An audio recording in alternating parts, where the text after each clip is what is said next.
All right, so the front page of Vanguard here says uncertainty rules currency markets as external reserves rise. Volume of dollars traded down 3% to $2.14 billion, while sudden massive crash of Naira. This is ascribed to analysts. And then you see warn of further depreciation, adverse impact on economy.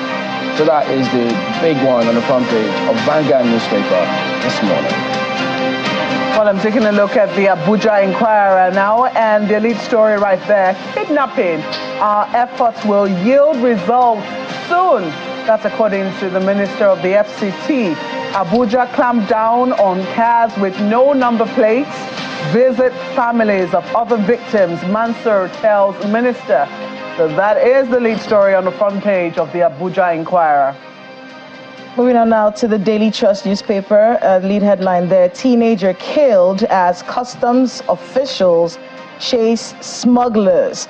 And we're seeing at the bottom of that front page, the CBN investigators passed stalks Tinubu's assignment, allegations irrelevant to Obaze's new role, says the presidency, and crime busters should have impeccable character, says CFTIW. And that is from the Daily Trust newspaper. The big story on the front page of the Nigerian Observer. By the way, Kayla, it's good to see you. You are most welcome to the team. Nigerian Observer leads with this very interesting one. Discourse revenue surges to 771 billion naira in Q3 2023. And I love the rider that goes with it on the front page of the Nigerian Observer. Amid irregular power supply. Yeah, that's the lead story on the front page of the Nigerian Observer. Disco's revenue surges to 771 billion naira in Q23 amid irregular power supply. That's the lead of the Nigerian Observer today. Well, business day, they talk business, of course. Forex crisis reignites questions over NNPC's dollar remittance. I'm not sure if this is going to go away because you just may see lots of questions coming through about this one time and again. And taking a look at the front page of The Guardian, they're certainly talking business and the economy. Duty increase, spot FX rate, adoption, throw market into panic. It's a page 6 read for you. They have some infographic right there on the front page showing you what the FX rate has been over the years, starting from May 29, 2023, especially on the official window. We'll be taking a closer look at some of the other headlines you see right there, but that is the lead headline on the front page of the Guardian newspapers. From the New Telegraph newspaper, Niger's exit from ECOWAS will affect regional fight against terrorism. And that's from a retired General Moore from pages 2, 9, 10, and 11. And from the bottom of that page, from the New Telegraph, Nigeria's doctor-patient ratio worsening as 900 medics migrate yearly, says Minister. More on that on page 3 of the New Telegraph. The lead story of the Daily Independent newspaper is a little concerning as far as subsidy removal is concerned. No FDIs months after subsidy removal and FX liberalization. Find out the details on the inside. It continues on the inside pages. Nigerians' weak purchasing power can't attract FDIs. That's according to analysts. So what's gonna... Okay, let's leave it there for now.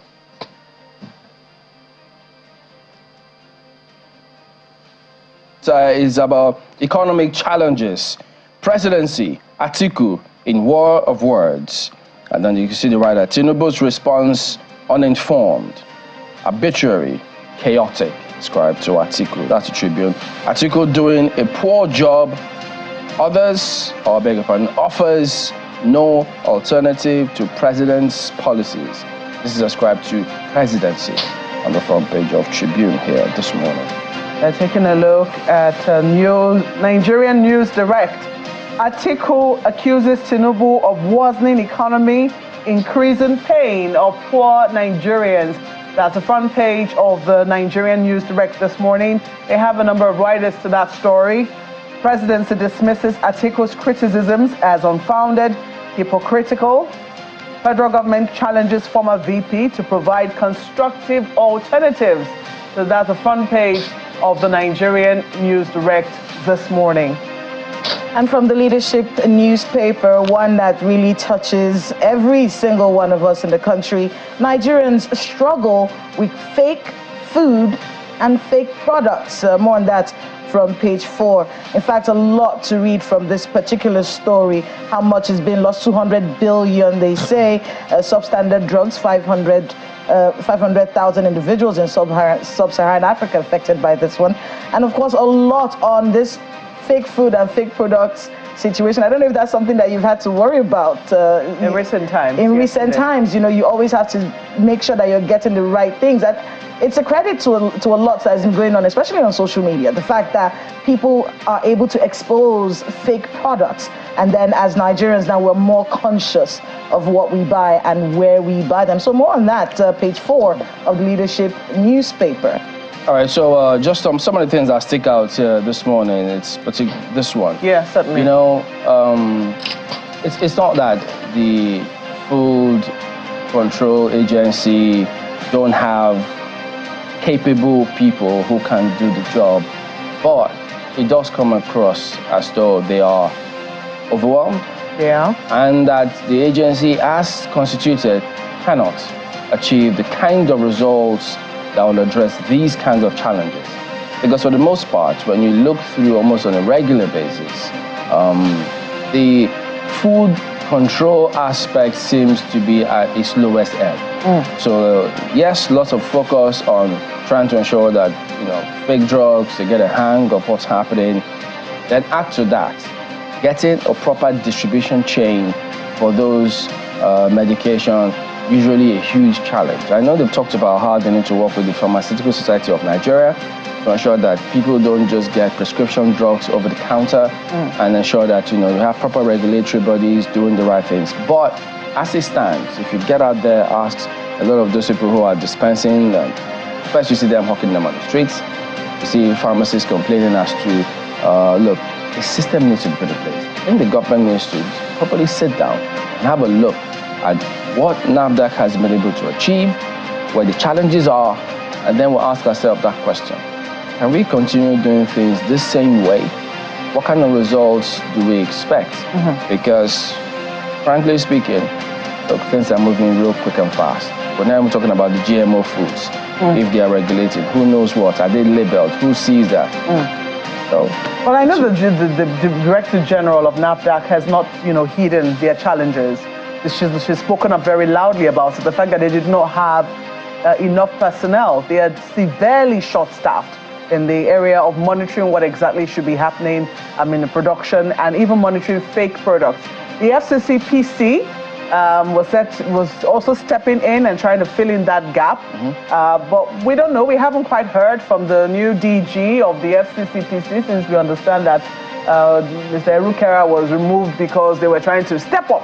Okay, so we are hoping that the new DG will also step up to the challenge, because it cannot be a double whammy for Nigerians. On the one hand, you know, money is not enough, inflation is skyrocketing, and then you use your money, your hard-earned money that is already expensive, to buy expensive goods that are fake.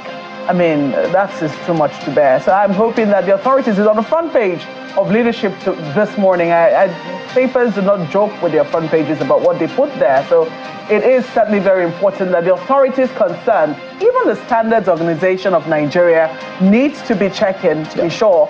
Building materials are very expensive now, you know, to make sure that people are also getting value for money, whatever money it is, whatever value is left now. I mean, it's good that you brought up the idea of collaboration, because the Standards Organization of Nigeria has to join this particular endeavor. And we also have to go deeper and get the National Orientation Agency to get Nigerians to understand that this is not acceptable behavior. These are not things that can grow your country. I think the concept of nationhood is one that really needs to be ingrained in the Nigerian. That way we can, you would think before you would do something like this. I remember back in the day, around the 80s, there's a generation of people with hearing problems, because at the time there were fake drugs that were being peddled. So we can't have these things keep happening, whatever handshake needs to be made across these agencies has to be done immediately, because this fake foods and fake products business, it's a real problem and it's all over the country. I really hope that you do something about it real soon. Ayo. Well, my take this morning on that one is so enough said, as we say on the streets. So let's just hope that we can at least put a lead on it. One thing for me is, how did they even get into the country in the first place? And we're not just talking about fake foods, we're talking about fake products as well. Do people even know that tires expire? The tires of your vehicle. Anyway, my lead take this morning, guys, is on the front page of the Nigerian Observer, where it talks about Disco's revenue surging amid irregular power supply. I think it is something that we should give ourselves a little more attention. We should give a little more attention to that fact. So, exactly what is happening right here. Revenue surging. There are people who are already complaining about speculated costs, or whatever the word we use. Those who are not using prepaid meters. Those who are being charged at the whim of anyone. It's a thing of concern that I want to believe needs to be given attention to. Amid irregular power supply, because over the weekend, I think was it last night, it was also reported that there was a power grid collapse, the first of its kind in the year 2024. We need some information about that. We know no stories. The president has said, we don't want pitying. We're not pitying you, and we're going to continue to ask the questions, because without electricity, there can be no sustainable development, no sustainable economic development at all. Okay, that's just something for us. That's my take on the front page of the Nigerian Observer today. And so that wraps it up then. We'll look at some of the dailies here this morning. But hang on, we're back in just a moment, and we're going to be focusing on the developments in Edo State ahead of the forthcoming governorship elections. Don't go away.